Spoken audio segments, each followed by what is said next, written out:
जो फंड्स है वो आए हैं, लेकिन वहाँ पर सड़क का निर्माण नहीं हो पाया। तो मुझे ये सब देख के बहुत दुख हुआ कि ऐसा क्यों है, लोग इतने ज़्यादा रिश्वतखोर, इतने ज़्यादा भ्रष्टाचारी क्यों हैं। लोग सिर्फ अपने ही घरों को भरने में क्यों लगे हुए, क्यों नहीं वो जन कल्याण के बारे में सोचते हैं।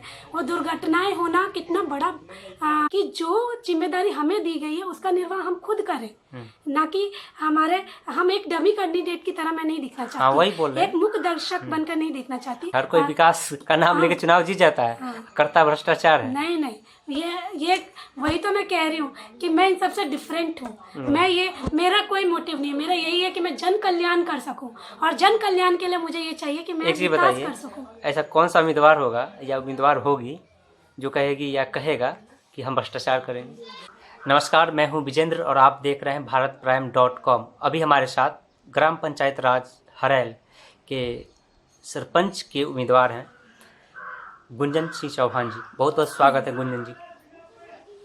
नमस्कार, मैं गुंजन सिंह चौहान ग्राम पंचायत हरैल की समस्त जनता को प्रणाम एवं अभिवादन देती हूँ और आपका तहे दिल से स्वागत करती हूँ। ये जहाँ से आप सरपंच की चुनाव लड़ रही हैं, ये पंचायत हरैल है, हाँ, और ये राज्य बिहार है। हाँ जी। जहाँ पे महिलाओं को आरक्षित सीट होने के कारण मुखिया, सरपंच या फिर वार्ड मेंबर जो भी पद आते हैं पंचायत समिति, सब में चुनाव के लिए खड़े तो कर दिए जाते हैं, लेकिन वो चुनाव सिर्फ कागज़ पे लड़ते हैं, उसके बाद घर में ही रहते हैं। कभी वो फील्ड में नहीं जाते हैं, कभी वो अपने पंचायत में नहीं जाते हैं, हाँ, कभी वो इंटरव्यू के लिए भी नहीं आते हैं जल्दी।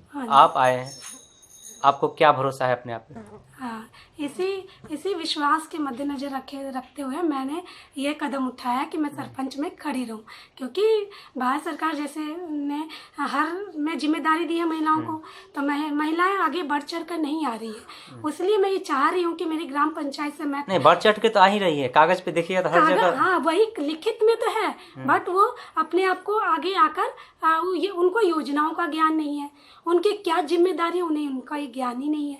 वही मैं चाह रही हूँ कि जो जिम्मेदारी हमें दी गई है उसका निर्वाह हम खुद करें, ना कि हम एक डमी कैंडिडेट की तरह मैं नहीं दिखना चाहती। हाँ, वही बोल रहे हैं। एक मुख्य दर्शक बनकर नहीं देखना चाहती। आप सरपंच पद के लिए चुनाव लड़ रही हैं, तो एक सरपंच के क्या कार्य होते ग्राम पंचायत में, गांव में, उसे बताइए। सरपंच का सबसे मेन कार्य जो होता है, महत्वपूर्ण कार्य, वो है न्याय व्यवस्था को देखना। यानी कि यहाँ जो ग्राम पंचायत में जो भी छोटे मोटे झगड़े हैं, जो मनमुटाव है, उनको हम सुलझा सकते हैं। जैसे कि लोग थाने के चक्कर काटते हैं इन मुद्दाओं को सुलझाने के लिए, मतभेदों को सुलझाने के लिए, वहाँ ना जाके हमारे ग्राम कचहरी में आए, जिससे कि उनके निःशुल्क ग्राम कचहरी में उनके निःशुल्क मनमुटाव, उनके झगड़ों को देखा जा सके और उनको निष्पक्ष होकर न्याय दिलाया जा सके। थाने में जैसे जाते हैं तो लोगों का पैसा, लोगों का समय दोनों ही व्यर्थ होता है, तो इससे मैं चाहती हूँ कि उनको निजात मिले। आपको क्या सुनने में मिला कि पिछले 5 साल में आपके जो पंचायत में सरपंच रहे या जो झगड़े हुए, कहाँ सुलझे? जाके ये पंचायत में ही, ग्राम कचहरी में ही, या फिर थाने में जाकर? मोस्टली तो ज़्यादातर जितने भी मुद्दे हैं वो सारे थाने जाते हैं। मैंने तो हमेशा यही पुलिस को यहाँ आते देखा है, थानों में इनके मतभेदों को सुनते देखा है। यही मुझे ऐसा लगा कि शायद यहाँ पे जो ग्राम कचहरी है वो सही से काम नहीं कर रही है, या तो सरपंच जो है वो इस मुद्दे को ग्राम कचहरी तक आने ही नहीं दे रहे, वो थाने में उसको। ग्राम कचहरी लगती है आपके यहाँ? ग्राम कचहरी जो लगती है, ये तो मुझे इतना वो नहीं है जिसके बारे में नॉलेज, लेकिन ये है कि अगर ग्राम कचहरी लगती तो थाना यहाँ आता ही नहीं। मैंने देखा छोटे मोटे झगड़े के लिए थाना यहाँ उठ के आ रहा है। अच्छा। यानी कि ग्राम कचहरी लगता ही नहीं है। ग्राम कचहरी लगता तो लोग अपने मुद्दों को वहाँ सुलझाते, लेकिन सरपंच पद के लिए इस बार सरपंच के जो जिम्मेदारी है, जो न्याय के अलावा और भी काम इस बार जोड़े गए हैं, उसके बारे में अगर आप जानते हैं तो वो बताइए। हाँ, जैसे सरपंच है उसका मेन महत्वपूर्ण कार्य तो ये है कि न्याय करना। जैसे कि मैंने आपको बोला कि मैं रिश्वतखोरी खत्म करना चाहती हूँ, वो ग्राम कचहरी में मुद्दों को न्याय के माध्यम से जो रिश्वत लिया जाता है, न्याय के नाम पर। हाँ, न्याय के नाम पे जो रिश्वत ली जाती है उसको खत्म करना चाहती हूँ। लेकिन जैसे कि सरकार ने हमारी जिम्मेदारियां बढ़ाई है, जिसमें से जैसे सड़क का रख रखाव देखना। जैसे मैंने ये देखा कि जब भी मैं बाहर जाती हूँ तो मैंने कई जगह कच्ची सड़क देखी है जहाँ पर सड़क नहीं बनी हुई है, और कहीं तो सड़क की हालत ऐसी जर्जर है कि वहाँ दुर्घटनाएं होने की बहुत संभावना है।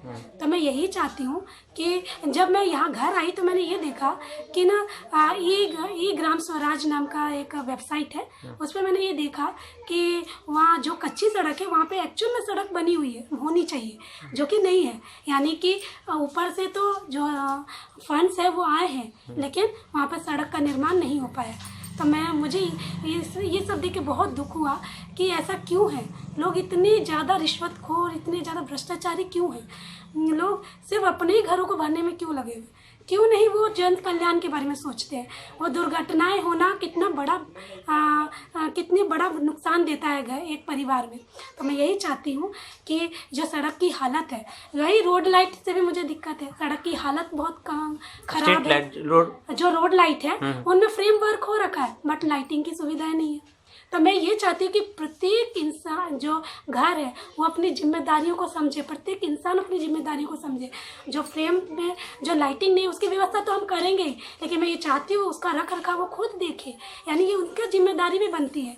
सिर्फ एक पद पर रहकर उसकी जिम्मेदारी निर्वाह करना नहीं होता। अच्छा, सरपंच पद के लिए सड़क के अलावा और क्या जोड़ा गया? जैसे कि सिंचाई सुविधाएं देखना, यहाँ जैसे बाढ़ग्रस्त क्षेत्र है, इसके लिए भी मुझे ऐसा लगता है कि बाढ़ग्रस्त क्षेत्रों में सिंचाई की सुविधा हम अच्छी कर सकते हैं ताकि फसल सही समय पर हो सके और सही ढंग से हो सके। इस बार बाढ़ आने के कारण कई फसल का नुकसान हो गया, तो हमें उसका रख रखाव और उसका सही ढंग से इस्तेमाल करना बहुत और क्या जुड़ा गया सिंचाई के अलावा? जैसे कि पशु व्यवसाय में भी कुछ ऐड करना चाहूँगी। जैसे कि पशु व्यवसाय जो है उनकी अकाल मृत्यु हो जाती है पशुओं की, तो मैं ये चाहती हूँ जैसे कि इंसान जितना इम्पोर्टेंट पशु भी उतने इम्पोर्टेंट रखते हैं, महत्वपूर्ण है उस किसान के लिए तो उतना ही महत्वपूर्ण हाँ, जैसे कि जो जिनका जीविका ही उस पर चल रही है, तो मैं ये चाहूँगी कि उनका भी जाँच एक पशु चिकित्सालय में उनका रेगुलर जाँच हो ताकि उनकी अकाल मृत्यु ना हो, उनको सुई दवाई जो भी उनको व्यवस्थाएं हो सके हम करवा सके।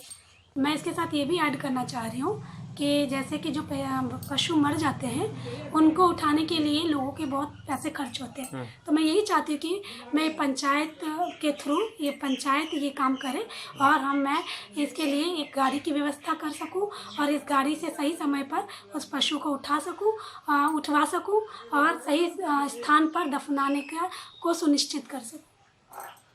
इससे मतलब आपको क्या कुछ ये चीज़ आपके दिमाग में कैसे आई कि ये समस्या है आपके पंचायत में? क्योंकि मैंने देखा है कई दिनों तक पशु की मृत्यु हो जाती है और लोग पैसे की कमी के कारण उसको उठवा नहीं रहे होते हैं, वो दूसरों ये सोचते हैं कि कौन उठाएगा। तो मैं ये चाहती हूँ कि ये चीज़ ना हो, लोगों को इस चीज़ की वो जिम्मेदारी ना है, उनके पैसे वो पंचायत वो जिम्मेदारी ले।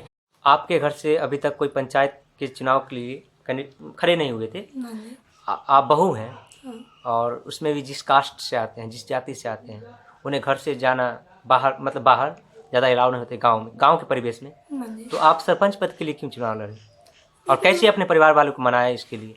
मैं एक शिक्षित महिला हूँ और मैं ये चाहती हूँ कि अपनी शिक्षा का योगदान सही स्थान पे दूँ, तो इसलिए मैंने अपनी बात रखी। जैसे हम बैठते हैं, जैसे सब अपने घर में बैठते हैं अपने माता पिता के साथ, हस्बैंड के साथ, वैसे मैं अपने सास ससुर और इनके साथ बैठती हूँ। तो मैंने अपनी इच्छा जाहिर की कि मैं सरपंच में खड़ी होना चाह रही हूँ।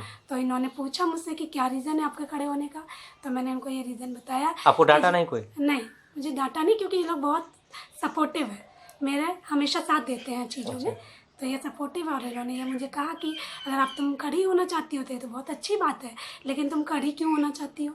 तो मैंने यही बोला कि मुझे खड़ी होने का यही रीज़न है कि मैंने यहाँ पे देखा है कि जो गरीब तबके के लोग हैं उनके में आए दिन लड़ाई झगड़े होते हैं, और मैं हमेशा यहाँ सुनती हूँ, हमारे पीछे ही हैं, वो काफ़ी लड़ाई झगड़े होते हैं और उन लड़ाई झगड़ों को थाने तक मैनेज करने के बहाने ले जाया जाता है यहाँ के सरपंच के द्वारा। हाँ, यहाँ के जो सरपंच होते हैं, हाँ जी, वो ये बोलते हैं कि हम मैनेज कर देंगे आपको, लेकिन वो ऐसा थाने तक मैनेज क्यों करेंगे? उनके लिए सरपंच जो जी हैं उनके लिए तो ग्राम कचहरी है ना, वो इस चीज़ों को निःशुल्क ग्राम कचहरी में क्यों नहीं सुलझाते? थाने तक ले जाना यानी कि पैसे की मांग की जाती है लोगों से, और लोग बेचारे जो गरीब तबके के लोग हैं वो पैसा कहाँ से लाएंगे? वो रोज़ कमाने वाले, रोज़ खाने वाले लोग हैं, और उनको चाहिए कि और जो कमाने खाने वाले लोग हैं बेचारे वो रिश्वत के लिए कहाँ से लाएं पैसे? इसलिए मैं चाहती हूँ इस रिश्वतखोरी को मैं ख़त्म करूँ कम क्या ख़त्म करूं और अपनी ग्राम कचहरी को उस लेवल तक ले जाऊं कि लोग थाने तक बात को ना पहुंचा पाए। ये जो मतभेद मन मुटाव है और निःशुल्क अपनी मन मुटाव मतभेद को ग्राम कचहरी तक सुलझा सके थे। यानी कि यहाँ पे बहुत सारा रिश्वत भ्रष्टाचार बहुत ज़्यादा है पंचायत में। यस, पंचायत में मैं कहूँगी बहुत ज़्यादा बड़े लेवल पे रिश्वतखोरी और भ्रष्टाचार फैली हुई है। इसके कारण गांव-गांव में विकास ढंग से नहीं हो पा रहा। वही बड़े शहरों में विकास क्यों हो पाता है? क्योंकि उनके में पारदर्शिता है, लेकिन हमारे यहाँ पारदर्शिता नहीं है। मैं वही चाहूँगी कि ये पारदर्शिता रहे, ये ऐसा निगरानी ऑफिसर्स हर जगह तैनात हो ताकि इसमें पारदर्शिता बनी रहे। लोगों के जन कल्याण के लिए जो फंड आ रहा है वो लोगों के जन कल्याण के लिए ही फंड लगे, वो फंड कहीं और ना जाए, अपने पर्सनल यूज़ में ना चले जाए, वो जन कल्याण में ही लगे। मैं ये चाह रही हूँ। तो आप अगर अभी चुनाव में पार्टिसिपेट किए हैं तो आप पंचायत में जाइएगा वोट के लिए, या फिर आपके पति या फिर आपके फादर इन लॉ जाएंगे? नहीं, ऑफ कोर्स मैं जाऊंगी। मैं चाहूँगी कि मैं जन जन के दिल तक पहुंच सकूं। मैं अपनी बात, महिलाएं मोस्टली जैसे अगर मेरे ससुर जी जाते हैं, मेरे पति जाते हैं, तो उनको महिलाएं अपनी समस्याएं नहीं बता पाएंगी जितनी कि मैं महिलाओं से कनेक्ट होकर उनकी समस्याओं को जान सकूं, उनकी समस्याओं को बता सकूं, आगे समझ सकूं और अपनी जब पद पर आऊँ तो मैं उनको निर्वाह कर सकूँ उनकी। अगर आप सरपंच बन जाती है इस पंचायत की तो ऐसे कुछ काम बताइए जो आप करना चाहें, जो प्राथमिकता में है आपकी। मुझे प्राइमरी एजुकेशन को बढ़ावा देना है। जैसे जो प्राइमरी जो एजुकेशन है वो बच्चों की नींव बहुत कमज़ोर है। यहाँ पे मैंने देखा है जो सरकारी स्कूल है, मैं ये चाहूँगी कि उन सरकारी स्कूल में उनका जो बेस है वो मजबूत हो। जैसे एक पेड़ है, उसकी नींव ही कमज़ोर होगी तो पूरा पेड़ ही कमज़ोर होगा। तो मैं यही चाहती हूँ कि यहाँ पे एजुकेशन बहुत वीक है, उसको मैं स्ट्रॉन्ग करना चाहूँगी। वहाँ के जो टीचर्स हैं उनका मुआयना करना चाहूँगी, वहाँ का एजुकेशन किस तरह हम तो चाहेंगे आप चुनाव जब खड़ी हो रही हैं तो एक बार जाइए, आपके बगल के ही स्कूल की एक शिकायत आई है तो मैं ये ज़रूर चाहूँगी कि मैं उस चीज़ को देखूँ, क्योंकि मुझे एजुकेशन से यहाँ पे बहुत मैं जैसे एजुकेशन शिक्षा के क्षेत्र से जुड़ी हुई हूँ, तो मुझे सबसे पहले शिक्षा के क्षेत्र में ही जाना है, इसके अलावा मुझे देखना है। और इसके अलावा मुझे स्वच्छता भारत अभियान जो बड़े लेवल पे चल रहा है उसको अपने गाँव तक भी लाना, पंचायत तक। आपके पंचायत में स्वच्छता नहीं है? नहीं, यहाँ पर जैसे कि मैंने देखा घर घर कूड़ा लेने नहीं आ रहे, और मैं ये चाहूँगी कि एक घर घर कूड़ा लेने के लिए आए लोगों का, कि लोगों को ये यहाँ वहाँ फील्ड में ना फेंकना पड़े कूड़ों को, और बीमारियाँ जो फैलती वो ना फैले। तो मैं यही चाहूँगी कि घर घर कूड़ा लेने के लिए एक टेम्पो की व्यवस्था हो, जिससे वो और सही स्थान पर वो कूड़ा जाए, हर जगह फैला ना रहे कूड़ा। सफाई थोड़ा गाँव में भी ज़रूरी है शहरों के साथ साथ। इसके अलावा मुझे ऐसा लगता है कि यहाँ पर जैसे विकास कार्य जो ढंग से नहीं हो रहा है और सही से हो, भ्रष्टाचार खत्म हो। हर कोई विकास का नाम लेके चुनाव जीत जाता है, करता भ्रष्टाचार है। नहीं, ये वही तो मैं कह रही हूँ कि मैं इन सबसे डिफरेंट हूँ। मेरा कोई मोटिव नहीं है, मेरा यही है कि मैं जन कल्याण कर सकूँ, और जन कल्याण के लिए मुझे ये चाहिए कि मैं विकास कर सकूँ। ऐसा कौन सा उम्मीदवार होगा या उम्मीदवार होगी जो कहेगी या कहेगा कि हम भ्रष्टाचार करेंगे? वैसे तो मैं यही बोलूंगी कि कौन बोलता है कि भ्रष्टाचार करें, कि हाँ सब यही बोलते हैं हम भ्रष्टाचार नहीं करेंगे। लोग आप पे क्यों भरोसा करें? हाँ, मैं वही कह रही हूँ कि वही तो मुझे लोगों के दिलों तक पहुँचना है। मैं लोगों के घर घर जाके लोगों से समस्याओं को समझूंगी, उनकी क्या समस्या है। अभी तक आप घर घर नहीं गई हैं? अभी तक मैं नहीं गई हूँ। मैं चाह रही हूँ कि मैं सबके घर जाऊँ, उनकी समस्याओं को समझूं और उनके समस्याओं का निवारण कर सकूँ। जो महिलाएं हैं मोस्टली वो पुरुषों को अपनी समस्याएं नहीं बता पाती है, तो मैं इसके लिए चाह रही हूँ कि मैं सारी महिलाओं से मिलूं और महिलाओं की समस्याओं को जान सकूं। उनके अंदर बहुत कुछ होता है। और एक और स्किल डेवलपमेंट चाह रही हूँ मैं, जो स्किल डेवलपमेंट है महिलाओं के लिए स्पेशली, जो लड़की औरतों की औरतों में बहुत हुनर होता है, उस हुनर को मैं चाहती हूँ जगह। जैसे क्या होती है? जैसे कि बहुत सारी औरतें हैं जिनको कढ़ाई बुनाई सिलाई बहुत अच्छी आती है, तो मैं ये चाह रही हूँ कि उनको जैसे मुखिया है जो उनके बारे में फंड्स आते हैं, तो मुखिया या उससे जो कनेक्ट है उस फंड के साथ, मैं चाह रही हूँ कि उनके साथ मिलकर इस काम को मैं आगे बढ़ाऊँ, महिलाओं के हुनर को निखारूँ। भारत प्राइम को समय देने के लिए बहुत बहुत धन्यवाद गुंजन सिंह चौहान जी। आपका भी बहुत बहुत धन्यवाद। मैं ग्राम पंचायत हरेल की समस्त जनता को नमस्कार करती हूँ और ये अपील करती हूँ कि मुझे सरपंच के रूप में इस बार चुने और अपना आशीर्वाद प्रदान करें, ताकि मैं इस सरपंच के रूप में आकर आपको आपके जितने भी यहाँ पे भ्रष्टाचार है, रिश्वतखोरी है, उसको समाप्त कर सकूं और पूर्ण रूप से आपको न्याय दिला सकूं। इस बार जो सरपंच को नई जिम्मेदारी दी गई है, जैसे कि सड़क निर्माण का, पशु व्यवसाय, दाह संस्कार और कब्रिस्तान और सिंचाई व्यवस्था, इन सबको सुचारू ढंग से लागू कर सकूं और इनको जन जन तक इनको लाभान्वित कर सकूं, यही मैं चाहती हूँ। और इसमें आपका पूरा सहयोग चाह रही हूँ और आप अपना आशीर्वाद मुझ पर बरसाए रखें।